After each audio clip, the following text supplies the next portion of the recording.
as the deepest thing inside, you must know sorrow as the other deepest thing. This is a beautiful saying by the poet Naomi Shihab Nye, and I think it encapsulates what I'm trying to say today, which is that you are worthy of your own compassion and you need to cultivate it to build resilience, especially during challenging times. If you like what I have to say, make sure that you sign up for the Cultivate Compassion Challenge, which is going to start very soon on the 17th of May.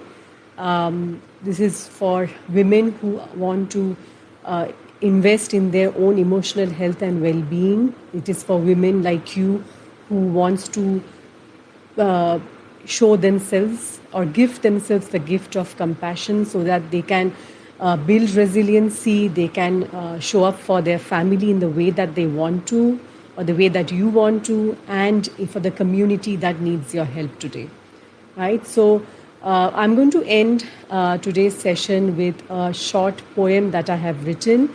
It's called To the Ones We Have Lost. And I'm going to get to that. It is about love and loss, right? Something that I think many of us can relate to in the current circumstances. But before that,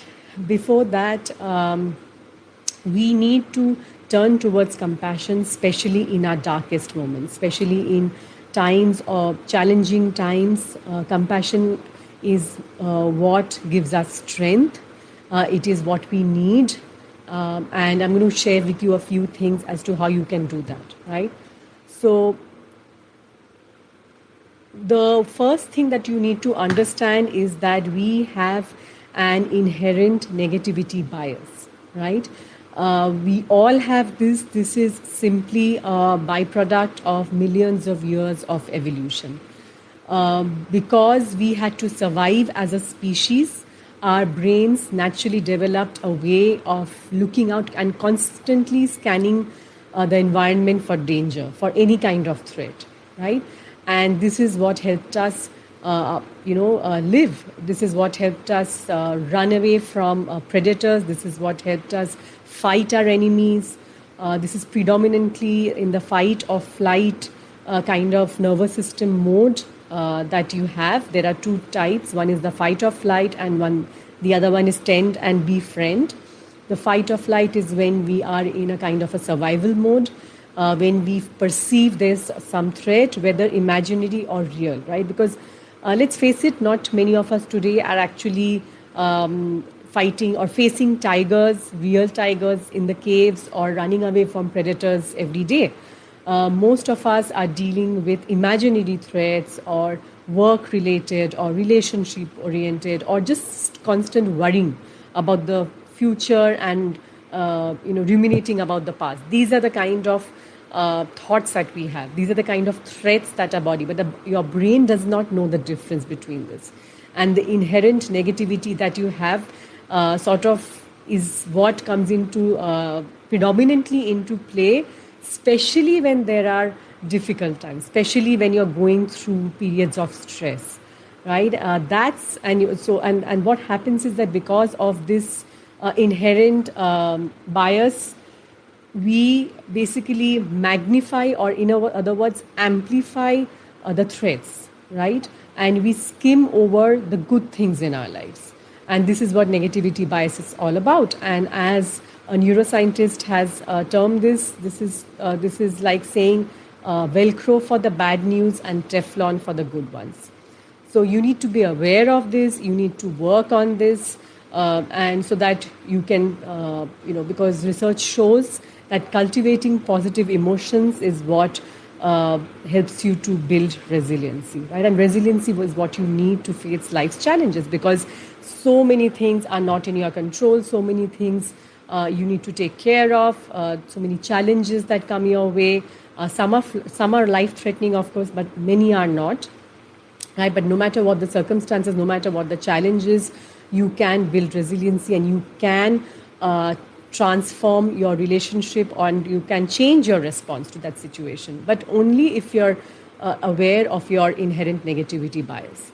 The other thing is that, as I've already sort of touched upon is that cultivating positive emotions like gratitude, like appreciation, love, kindness is really important here.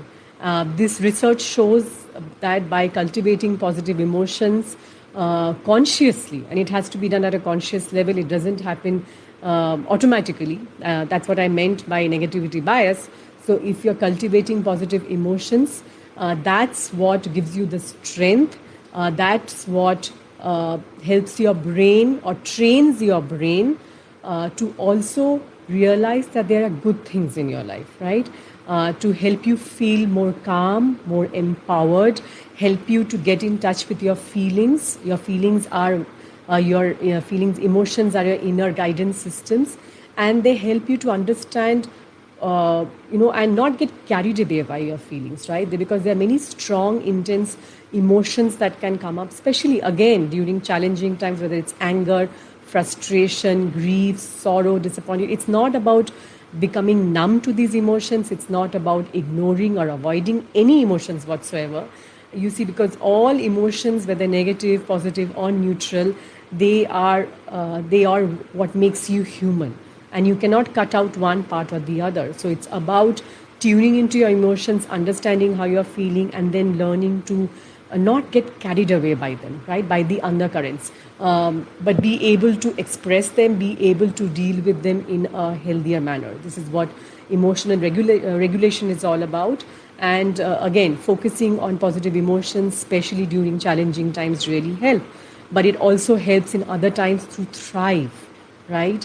When things are going well, by paying attention to the joys that you already have present in your life in this particular moment, if not before, if not later, if you're going through a bad time, just focusing on in this particular moment, on the next breath, on the next cup of tea, on the next smile, on the next hug, can really help you to cultivate joy instead of always being stuck in negativity. Again, not about ignoring your negative emotions or not about getting carried away by them, but just learning how to tune into yourself, tune into your emotions, and cultivating positive emotions.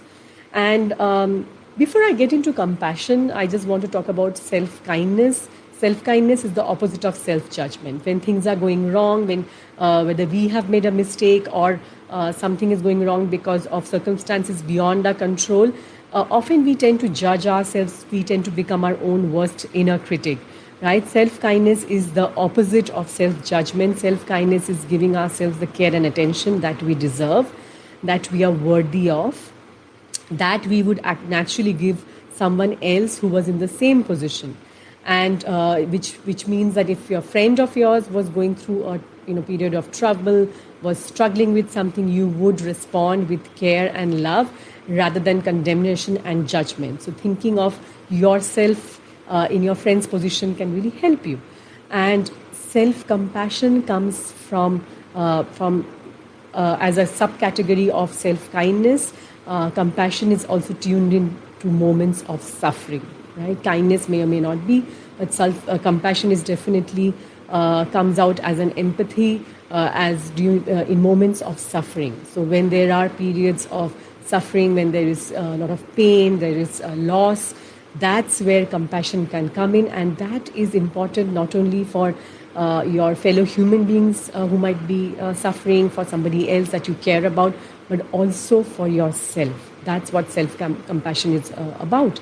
And you are as much worthy of your own compassion as your loved ones, whether they are your children, whether they are your friends who are going through a hard time, or anybody else for that matter, or the world at large. This is what I want you to take away. If there's only one thing that you take away from this session, is that you are yourself worthy of your own compassion, right? That's what self-compassion is all about. And it helps you to build resilience. It helps you to become stronger in terms of being able to deal with whatever comes your way.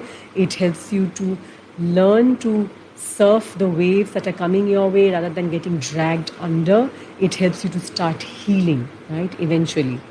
And the other thing that you understand when you start cultivating compassion in your life is the common humanity, right? each and every one of us on this planet, including all living creatures, not just human beings, but if I just stick to humans as of now, we are all interconnected. What's happening at the other, in another city, in another part of the world, definitely affects us, whether we realize it or not. That's what I mean by common humanity. And when we realize that it is a part of common humanity to have, go through pain, go through struggle sometimes, to make mistakes, to judge ourselves, and it is something that everyone else goes through as well. It helps us to show ourselves that compassion. It helps us to forgive ourselves when we need to, when we make mistakes, right? That's where the common humanity comes into the picture.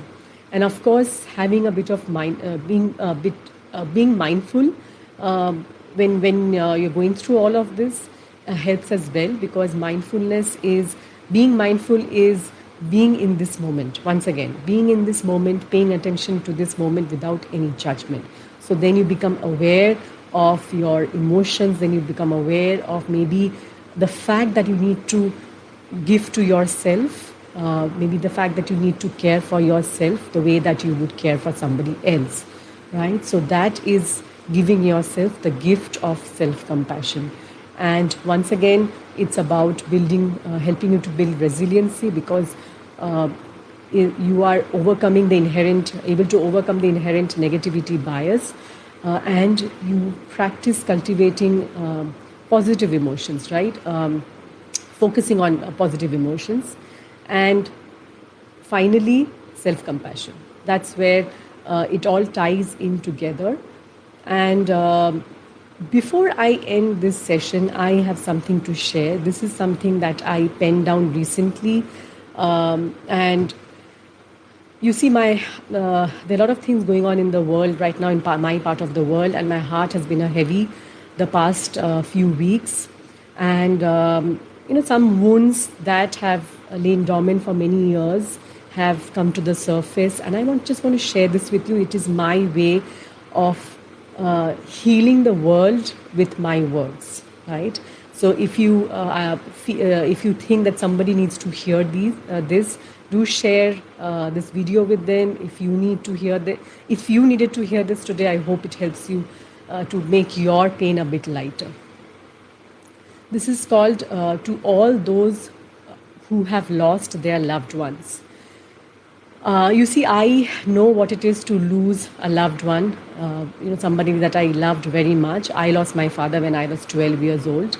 So I've carried that loss. I have grieved for him for a long time. But again, I have also lived with his love. I have been truly grateful to have been his daughter for 12 years before he passed away. But it has taken me more than 30 years to write about this. So again, this is what I want to share with you. This is my way of healing the world, one person at a time.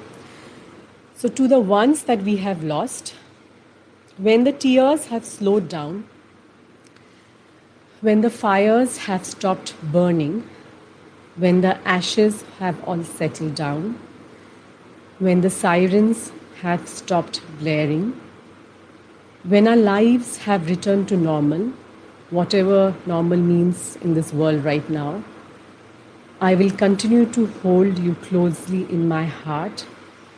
I will cherish the memories I have of you. I will stand up for what you and I have always believed in. I believe there is hope for a much better world, and that my role is important. I will do my part with compassion and love.